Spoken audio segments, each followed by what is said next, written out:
Hello दोस्तों, नमस्कार। स्वागत है आप सभी का एजुकेशन मंत्रा में। दोस्तों, 51,000 नई शिक्षक भर्ती, एडेड जूनियर शिक्षक भर्ती, यूपी टेट की सम्मिलित तैयारी, तलवार काट तैयारी शुरू हो गई है। जी हाँ, एजुकेशन मंत्रा यूट्यूब चैनल पर भारतीय संविधान को डिस्कशन करेंगे और भारतीय संविधान के अंतर्गत जो भी महत्वपूर्ण प्रश्न आएंगे उनको डिस्कस करेंगे। और इसके बाद यहाँ पर सुपर फास्ट रिवीजन सीरीज भी आपको प्रोवाइड की जाएगी। तो ऐसे पढ़ोगे दोस्तों तो नौकरी होगी पक्की। बिल्कुल एकदम से कह रहे हैं। 69,000 के जो कैंडिडेट हैं वो बखूबी जानते हैं कि किस प्रकार से यहाँ प्रिपरेशन करवाई जाती है और किस प्रकार से सफलताएं कदम चूमती हैं। तो चलिए दोस्तों, वीडियो सेशन को स्टार्ट करें। इससे पहले टेट की जो प्रिपरेशन कर रहे हैं स्पेशली उनके लिए वीडियो है। आप लोग चैंपियनशिप में आज शाम जरूर पार्टिसिपेट करें और डिटेल जानकारी के लिए वीडियो देखें। India's largest learning platform Unacademy लाया है प्लस कोर्स। अगर इसके फीचर्स की बात करें तो घर बैठे लाइव तरीके से पढ़ने का मौका मिलेगा, अनलिमिटेड एक्सेस होगा सारे कोर्सेज का, प्रैक्टिस सेट प्रोवाइड होगी, बैच कोर्सेज अवेलेबल होंगे, मेंटरशिप गाइडेंस मिलेगी, एग्जॉस्टिव कवरेज होगा पूरे सिलेबस का, रेगुलर डाउट क्लियरिंग सेशन होगा, आंसर राइटिंग सेशन होगा, लाइव टेस्ट सीरीज मिलेगी, स्टडी मटेरियल पीडीएफ फॉर्मेट में मिलेगा। अनअकैडमी लाया है टारगेट सीटेड जनवरी 2021 कंप्रहेंसिव बैच कोर्स है। स्टार्ट हो रहा 28 दिसंबर से। इंपॉर्टेंट क्वेश्चंस का डिस्कशन होगा, टॉप एजुकेटर्स हैं सीटेट के लिए और यहाँ पर इन सब का शेड्यूल भी दे दिया गया। अनअकैडमी लाया है टेट चैंपियनशिप। अटेम्प्ट करिए लाइव एग्जाम और जीतिए अमेजन वाउचर्स। 27 दिसंबर 2020 यानी कि आज ही होनी है 6 बजे सायंकाल। ड्यूरेशन 60 मिनट रहेगी।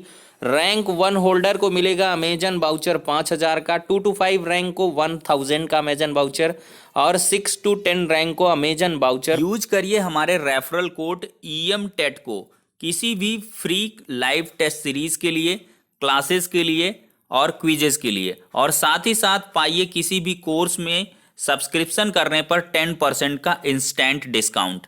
अगर दोस्तों बात करें टेट प्लस सब्सक्रिप्शन कोर्सेज की तो यहाँ पर आपको 1 month, 3 month, 6 month, 12 month, 24 month के सब्सक्रिप्शन मिलते हैं। प्राइसेज यहाँ पर दे दी गई हैं। ज़्यादा जानकारी के लिए डिस्क्रिप्शन बॉक्स को चेकआउट कर सकते हैं। हर एक लिंक डिटेल्ड तरीके से प्रोवाइड कर दी गई है। तो दोस्तों अब वीडियो सेशन में हम आगे बढ़ते हैं, देखते हैं। तो पहला क्वेश्चन आता है, कैबिनेट मिशन की संस्तुतियों के आधार पर भारतीय संविधान के निर्माण के लिए संविधान सभा का गठन जुलाई 1946 में किया गया। ये प्रश्न काफी बार पूछा जाता है कि संविधान सभा का गठन कब हुआ था। तो संविधान सभा का गठन जुलाई 1946 में हुआ था।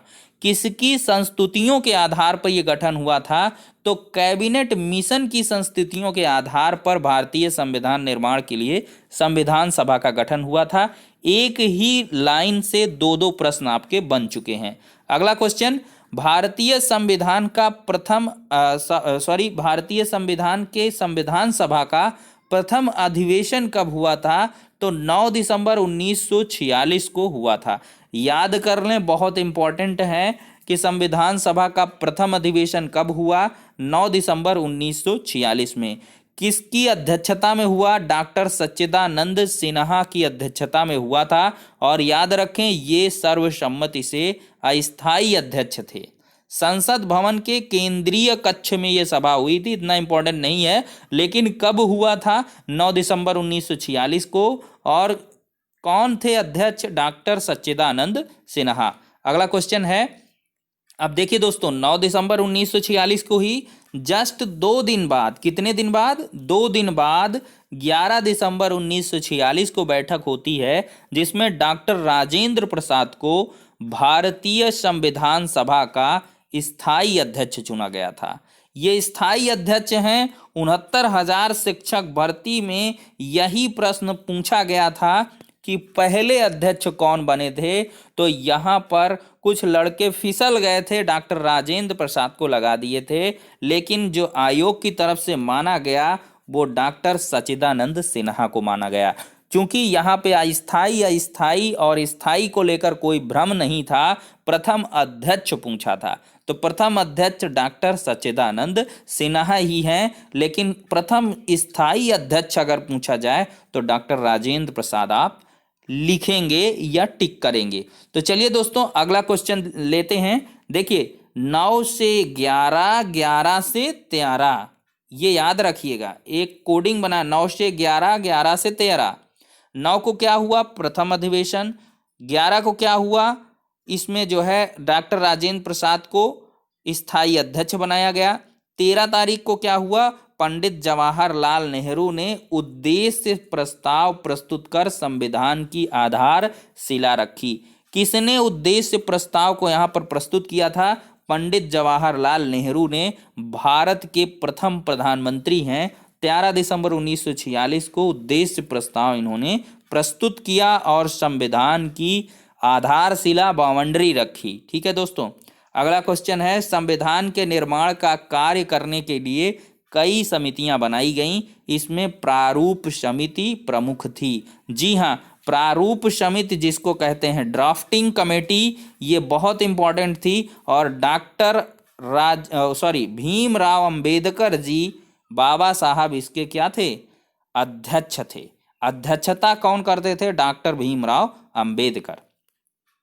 अब अगला क्वेश्चन बनता है, बहुत इंपॉर्टेंट है, कई बार ये पूछा गया है, प्रारूप समिति में डॉक्टर अंबेडकर के अतिरिक्त कौन कौन सदस्य थे, तो एन गोपालास्वामी अयंगर, अल्लादी कृष्ण स्वामी अय्यर, के एम मुंशी, मोहम्मद हैं सादुल्लाह, डीपी खेतान। 1948 में इनकी मृत्यु के पश्चात टीटी कृष्णमाचारी और एन माधवराव अन्य सदस्य थे। तो इनको याद कर लें, कौन थे, एन गोपालास्वामी अयंगर और अल्लादी कृष्ण स्वामी अय्यर, के एम मुंशी और मोहम्मद सादुल्लाह।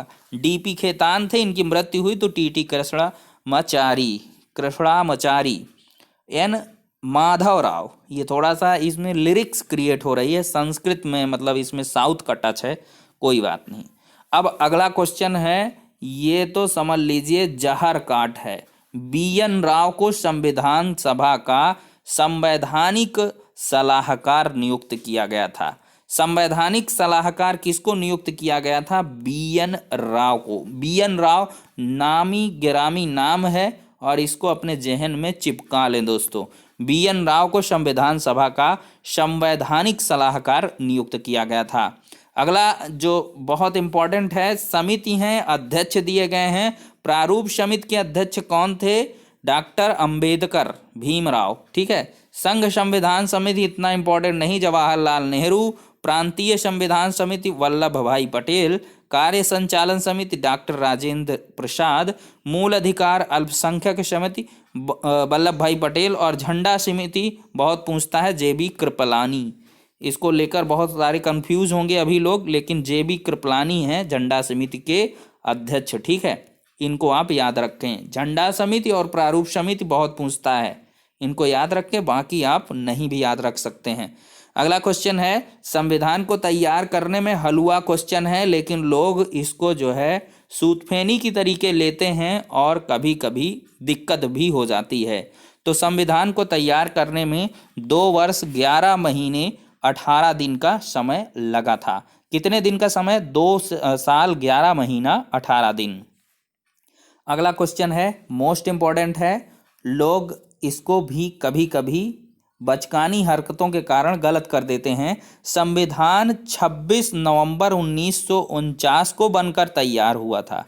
किस दिन बन के तैयार हो गया, जैसे हमारी पूड़ी कचौड़ी है, वो बन के तैयार तो हो गई, बन के तैयार होना और खाना अलग बात होती है। तो बन के रेडी हो गया संविधान हमारा 26 नवंबर 1949 को, और इसको अंगीकार भी कर लिया गया कि यस वी एक्सेप्ट, हाँ हम इसमें सहमति देते। अंगीकृत मतलब अंगों में धारण कर लेना, इसको मतलब ये अपना लेना, उसको स्वीकृति दे देना। तो ठीक है, संविधान सभा ने पूर्ण सहमति दे दी थी इस संविधान पर, और 26 नवंबर 1949 को बनकर तैयार हुआ।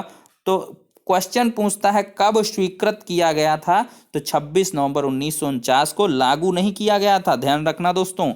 यहाँ पर अगला क्वेश्चन वही है, छप्पर फाड़ है। संविधान 26 नवंबर 1949 को बनकर तैयार तो हो गया था, किंतु इसके अधिकतर भागों को 26 जनवरी 1950 को लागू किया गया।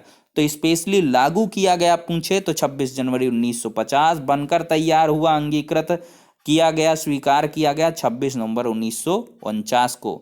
अब दोस्तों अगला क्वेश्चन है, 1930 से ही संपूर्ण भारत में 26 जनवरी का दिन स्वाधीनता दिवस के रूप में मनाया जाता है। इसी कारण 26 जनवरी 1950 को प्रथम गणतंत्र दिवस मनाया गया। इसका टेक्निकल रीजन है, स्वाधीनता दिवस कब मनाया जाता है? 26 जनवरी को, और 26 जनवरी 1950 को प्रथम गणतंत्र दिवस मनाया गया था। अगला क्वेश्चन है, संविधान सभा की अंतिम बैठक। जी हाँ, पहली और अंतिम तो हमेशा इंपॉर्टेंट रहती, उसी लिहाज से बात करें तो संविधान सभा की अंतिम बैठक हुई थी 24 जनवरी 1950 को, झंडा लहराने फहराने से जस्ट 2 दिन पहले 24 जनवरी 1950 को हुई। और इसी दिन संविधान सभा द्वारा डॉक्टर राजेंद्र प्रसाद को भारत का प्रथम राष्ट्रपति निर्वाचित किया गया था। तो भारत के प्रथम राष्ट्रपति बन गए डॉक्टर राजेंद्र प्रसाद, और कब बने? 24 जनवरी 1950 को। इंपॉर्टेंट है। अगला क्वेश्चन बहुत ही जहर काट है, मूल संविधान में कितने अनुच्छेद, कितने भाग, कितनी अनुसूचियां, ये पूछते हैं। तो मूल संविधान में जो हमारा मौलिक संविधान है उसमें 395 अनुच्छेद हैं, फिर ये बढ़ते चले गए, उन पर बाद में हम डिस्कशन करेंगे, इसके कई पार्ट होते चले गए। तो 395 मूलतः अनुच्छेद हैं, 22 भाग थे, 8 अनुसूचियां थीं, याद रखें। हालांकि वर्तमान में कुल 12 अनुसूचियां हैं। डॉक्टर भीमराव अंबेडकर को क्या है? भारतीय संविधान के जनक, पिता के रूप में जानते हैं। तो डॉक्टर भीमराव अंबेडकर ये भारतीय संविधान के जनक हैं। ठीक है, अब कुछ महत्वपूर्ण तथ्यों पर प्रकाश डालते हैं। पहला तथ्य है, संविधान सभा ने राष्ट्रीय ध्वज यानी कि तिरंगा का प्रारूप 22 जुलाई 1947 को अपनाया था। तिरंगे का प्रारूप कब अपनाया दोस्तों? 22 जुलाई 1947 को। क्वेश्चन बन जाता है। अगला क्वेश्चन है, बहुत महत्वपूर्ण है, रविंद्रनाथ टैगोर द्वारा रचित जन गण मन को भारत के राष्ट्रगान के रूप में स्वीकार किया गया। राष्ट्रगान को 24 जनवरी 1950 को संविधान सभा द्वारा अंगीकृत किया गया था। 24 जनवरी 1950 को जस्ट 2 दिन पहले भारत के प्रथम राष्ट्रपति निर्वाचित किए गए थे डॉक्टर राजेंद्र प्रसाद, और उसी दिन संविधान सभा द्वारा राष्ट्रगान को स्वीकृति दी गई थी, लेकिन तिरंगे को स्वीकृति की गई 22 जुलाई 1947 को। ये पहले ही दी जा चुकी थी, लेकिन 24 जनवरी 1950 को राष्ट्रगान यानी कि जन गण मन, जो कि रविंद्रनाथ टैगोर द्वारा रचित है। अगला क्वेश्चन, बंकिम चंद्र चटर्जी द्वारा रचित वंदे मातरम को भारत के राष्ट्रीय गीत के रूप में 24 जनवरी 1950 को अपनाया गया। बहुत खास बात है, राष्ट्रगान राष्ट्रगीत दोनों अंगीकृत हुआ, अपनाया गया। एक है रविन्द्रनाथ टैगोर जी की कृति और दूसरी है बंकिम चंद्र चटर्जी की वंदे मातरम। तो वंदे मातरम राष्ट्रीय गीत 24 जनवरी 1950 को ही अपना लिया गया था। अगला क्वेश्चन है, बहुत इंपॉर्टेंट है, 26 जनवरी 1950 को संविधान सभा ने सारनाथ स्थित अशोक स्तंभ को के शीर्ष की अनुकृति को राष्ट्रीय चिन्ह के रूप में स्वीकारा था। हमारा राष्ट्रीय चिन्ह क्या है दोस्तों? अशोक स्तंभ है। ये क्वेश्चन भी 1 नंबर का हलवा जैसा है, पूछा जा सकता है, लेकिन इससे बढ़कर पूछेगा तो 26 जनवरी 1950 को संविधान सभा ने इसको स्वीकृति दी थी। अब अगला क्वेश्चन, भारत ने सरकारी उद्देश्य के लिए 22 मार्च 1957 को राष्ट्रीय पंचांग को अपनाया है, राष्ट्रीय पंचांग को, और भारतीय राष्ट्रीय पंचांग शक संवत पर आधारित है। राष्ट्रीय पंचांग क्या है? शक संवत पर आधारित है। इंपॉर्टेंट क्वेश्चन है, ये भी आप लोग कंठस्थ कर लें। अब दोस्तों 10 मिनट तक का पूरा वीडियो हो चुका है। आशा है वीडियो पसंद आया होगा, और जितने मैंने फैक्ट डिस्कस किए हैं हर एक परीक्षा में ताबूत की आखिरी कील साबित होंगे। इस बात को जहन में रख के बार बार वीडियो देखते रहें, बने रहें, जुड़े रहें एजुकेशन मंत्रा के साथ। छप्पर फाड़ तैयारी स्टार्ट हो गई है। पर डे आपको किसी भी दिन के किसी भी समय में आपको वीडियो मिल जाएंगी। फिर मैं एकदम एग्जैक्ट शेड्यूल ही बना दूंगा कि इतने बजे सीडीपी, इतने बजे जीके जीएस का पोर्शन, इतने बजे एनवायरनमेंट का पोर्शन, इस तरह से लाते रहेंगे। मैथ्स भी चलाएंगे। फिलहाल सभी का प्यार सपोर्ट मिलता रहे, सौहार्द मिलता रहे, स्नेह मिलता रहे, तो कारवां बढ़ता रहेगा। तो चलिए दोस्तों, मिलते हैं नेक्स्ट वीडियो।